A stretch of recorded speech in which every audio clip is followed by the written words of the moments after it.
ಓಂ ಶ್ರೀ ಗುರು ಬಸವಲಿಂಗಾಯ ನಮಃ. ನಮ್ಮಲ್ಲಿ ಒಂದು ವಸ್ತು ಇದೆ, ಅದು ನಮಗೆ ಕಾಣ್ತಾ ಇಲ್ಲ. ಅದಕ್ಕೆ ಆತ್ಮ ಅಂತ ಕರೀತಾರೆ, ಚೈತನ್ಯ ಅಂತ ಕರೀತಾರೆ. ಅಂಥ ಒಂದು ಆತ್ಮ ಅದು ಒಂದು ಪರಮಾತ್ಮನ ಅಂಶ. ಸಣ್ಣ ರೂಪದಲ್ಲಿ ನಮ್ಮಲ್ಲಿ ಜೀವಾತ್ಮವಾಗಿ ನಮ್ಮಲ್ಲಿ ಅಡಕಾಗ್ಯದ. ಅದು ಹೆಂಗದ ಜಗತ್ತಿನಲ್ಲಿ, ಬ್ರಹ್ಮಾಂಡದಲ್ಲಿಯೂ ಕೂಡ, ಈ ಪಿಂಡಾಂಡದಲ್ಲಿಯೂ ಕೂಡ ಅದು ಹೆಂಗದ ಅಂತಂದರೆ, ಹಾಲೊಳಗೆ ತುಪ್ಪುಂಟು, ಕಲ್ಲೊಳಗೆ ಹೊನ್ನುಂಟು, ಬೀಜದೊಳಗೆ ವೃಕ್ಷ ಉಂಟು, ಅಂತರ್ಯಾಮಿಯಲ್ಲಿ ಶಿವನುಂಟು. ಅದೇನು ಕಾರಣ ನಮಗೆ ಕಾಣ್ತಾ ಇಲ್ಲ? ಕತ್ತಲೆ, ಕಾಣಬಾರದು. ತೋರಬಲ್ಲ ಗುರು ಸುಳಿಯನಾಗಿ ಕೂಡಲ ಸಂಗಮ ದೇವ ಅಂತ ಬಸವಣ್ಣವ್ರು ಹೇಳಿದರು. ತೋರಬಲ್ಲ ಗುರು ಬರೋ ತನಕ ಅದು ನಮ್ಗೆ ಕಾಣಲ್ಲ. ಹೆಂಗದ ಅಂತಂದ್ರೆ ಹಾಲೊಳಗೆ ತುಪ್ಪ ಅಡಗದಂಗೆ ಅಡ್ಗ್ಯದ. ಆ ಹಾಲು ಐತಿ, ಹಾಲೊಳಗೆ ತುಪ್ಪ ಐತಿ ಅಂತ ನಮ್ಗೆ ಗೊತ್ತೂ ಅದ. ಆದ್ರೆ ನಮಗೆ ಈ ಕಣ್ಣಿಗೆ ಕಾಣಲ್ಲ. ಅದಕ್ಕೆ ಕೆಲವೊಂದು ಪ್ರೊಸೀಜರ್ ಅವು, ಕೆಲವೊಂದು ಅದಕ್ಕೆ ನಾವು ಏನೋ ಒಂದು ಸಂಸ್ಕಾರ ಕೊಡಬೇಕು. ಅದಕ್ಕೆ ಕೊಟ್ಟಾಗ ಅದಕ್ಕೆ ಮೊಸರು ಮಾಡಬೇಕು, ಮಜ್ಜಿಗೆ ಕಡಿಬೇಕು, ಬೆಣ್ಣೆ ತೆಗಿಬೇಕು, ಕಾಸಬೇಕು, ಆವಾಗ ತುಪ್ಪ ಹೊರಗೆ ಬರ್ತದೆ. ಹಂಗೆ ಹಾಲೊಳಗೆ ತುಪ್ಪುಂಟು, ಕಲ್ಲೊಳಗೆ ಹಣ್ಣುಂಟು, ಕಲ್ಲೊಳಗೆ ಬಂಗಾರದ, ಆದರೂ ಕೂಡ ಅದು ನಮಗೆ ಕಾಣಲ್ಲ. ಅದು ಒಂದು ಕೆಲವೊಂದು ಪ್ರಕ್ರಿಯೆಗಳವ, ಅದಕ್ಕೆ ಕೆಲವೊಂದು ಪ್ರೊಸೀಜರ್ಗಳವ. ಆ ರೀತಿಯಲ್ಲಿ ಅದನ್ನು ಕಡೆಗೆ ತೆಗೆದು ನೋಡಬೇಕಾಗ್ತದೆ. ಅದು ನಮಗೆ ತೆಗಲಿಕ್ಕಾಗಲ್ಲ. ನಮ್ಮೊಳಗೆ ಅಡಗಿದಂಥ ಶಿವನನ್ನು ಹ್ಯಾಂಗೆ ಹೊರಗೆ ತೆಗೆದು ಅವನನ್ನು ಹ್ಯಾಂಗೆ ನಮ್ಮ ಒಳಗಿನ ಅಂತಃಚಕ್ಷು, ಒಳಗಿನ ಕಣ್ಣುಗಳನ್ನು ತೆರೆದು ಹೆಂಗೆ ನೋಡಬೇಕು ಅನ್ನುವಂಥದ್ದು ನಮಗೆ ತಿಳಿಯೋದಿಲ್ಲ. ನಮಗೆ ಅದನ್ನು ನೋಡೋಕ್ಕೆ ಬರೋದಿಲ್ಲ. ಅದು ಕಾರಣ ಏನಂದರೆ ಅಜ್ಞಾನದ ಕತ್ತಲೆ. ಏನು ಕಾರಣ? ಇವೆಲ್ಲ ಇವು ನಮಗೆ ಕಾಣೋದಿಲ್ಲ. ಕಾಣಲಾರ್ದಕ್ಕೆ ಏನು ಕಾರಣ? ಕತ್ತಲೆ.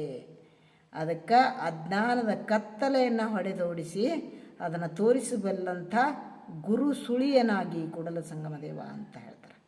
ಅಂಥ ತೋರಿಸಬಲ್ಲಂಥ ಗುರು ಸುಳಿಲಾರದೆ ಅದು ನಮಗೆ ಕಾಣೋದಿಲ್ಲ.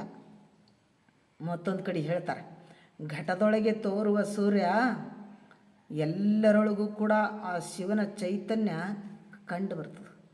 ಘಟದೊಳಗೆ ತೋರುವ ಸೂರ್ಯನಂತೆ ಎಲ್ಲರೊಳಗೆ ಶಿವನ ಚೈತನ್ಯವಿಪ್ಪುದು ಇದ್ದರೇನು? ಸರ್ವರಿಗೂ ಸಾಧ್ಯವಿಲ್ಲ ನೋಡಲಿಕ್ಕೆ. ಗುರುವಿಂದಲ್ಲದಾಗದು ಕಾಣ ಕಲ್ಲಿದೇವರ ದೇವ ಅಂತ ಯಾವ ಮಡಿವಾಳ ಮಾಚಿದೇವರು ಹೇಳ್ತಾರೆ. ಅದು ಗುರುವಿಂದಲ್ಲದೆ ಅದು ನೋಡೋಕ್ಕೆ ಬರೋದಿಲ್ಲ. ಸೂರ್ಯನ ಒಂದು 1000 ಗಡಿಗೆಗಳು ನೀರು ತುಂಬಿಟ್ಟಾಗ ಸೂರ್ಯನ ಆ ಬಿಂಬ ಎಲ್ಲದರೊಳಗೂ ಬೀಳುವಂಗೆ ಆ ಸೂರ್ಯನ ಒಂದು ಕಾಂತಿ ಸರ್ವದ್ರೊಳಗೂ ಕೂಡ ಒಬ್ಬನೇ ಸೂರ್ಯನ ಕಾಂತಿ ತೋರುವಂಗೆ ಒಬ್ಬನೇ ಪರಮಾತ್ಮ ಎಲ್ಲ ಜೀವಿಗಳಲ್ಲಿ ಚೈತನ್ಯ ರೂಪದಲ್ಲಿ ಅವ ಕಾಣಿಸಿಕೊಳ್ತಾನೆ. ಅಂಥ ಒಂದು ಚೈತನ್ಯ ನಮ್ಮೊಳಗಿದ್ರೇನು ನಮಗೆ ಕಾಣಲ್ಲ. ಕಾರಣ ಏನು? ಅಜ್ಞಾನದ ಕತ್ತಲೆ. ಅದು ತೋರಬಲ್ಲ ಗುರು ಬರೋ ತನಕ ಗುರುವಿಂದಲ್ಲದಾಗದು ಕಾಣ ಕಲ್ಲಿದೇವರ ದೇವ ಅಂತ ಹೇಳ್ತಾರೆ.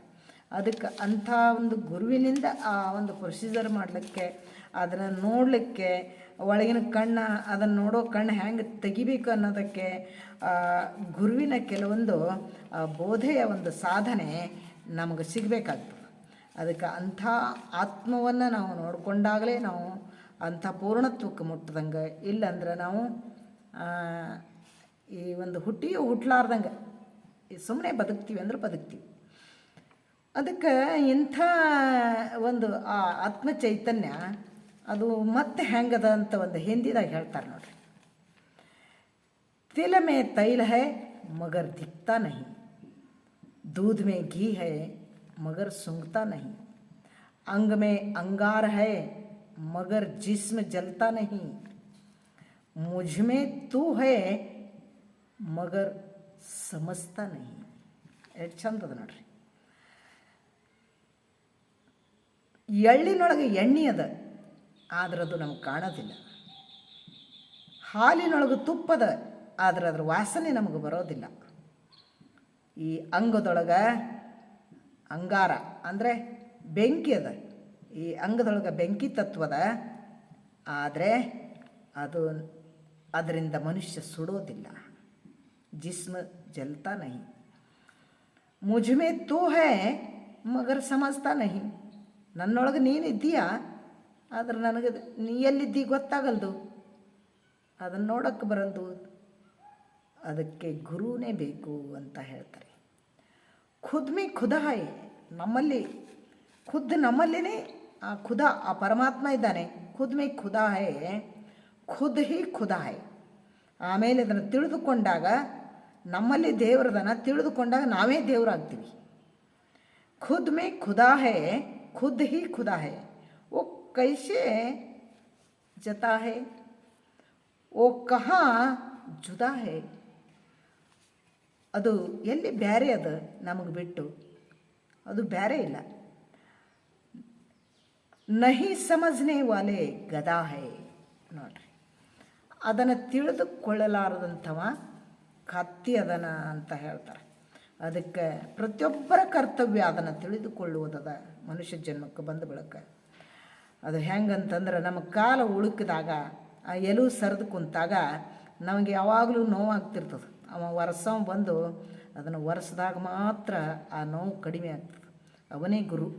ಅದಕ್ಕೆ ನಾವು ಕೂಡ ನಿಜವಾದಂಥ ಒಂದು ನಮ್ಮ ತಾಣ ಏನು, ನಾವು ಎದಕ್ಕೆ ಮುಟ್ಟಬೇಕು, ಏನು ತಿಳ್ಕೋಬೇಕು, ಅದನ್ನು ತಿಳಿಯುವ ತನಕ ನಮಗೆ ಈ ಒಂದು ಅಶಾಂತಿ, ಚಂಚಲತೆ, ಈ ಒಂದು ಮನಸ್ಸಿನಲ್ಲಿ ಸದಾ ಕಾಲ ನಮಗೆ ಈ ದುಃಖ, ಸಂಕಟ, ಈ ಒಂದು ಬಣ ಬಣ ಬಣ ಬಣ ಅನುಭವ ಆಗ್ತದೆ.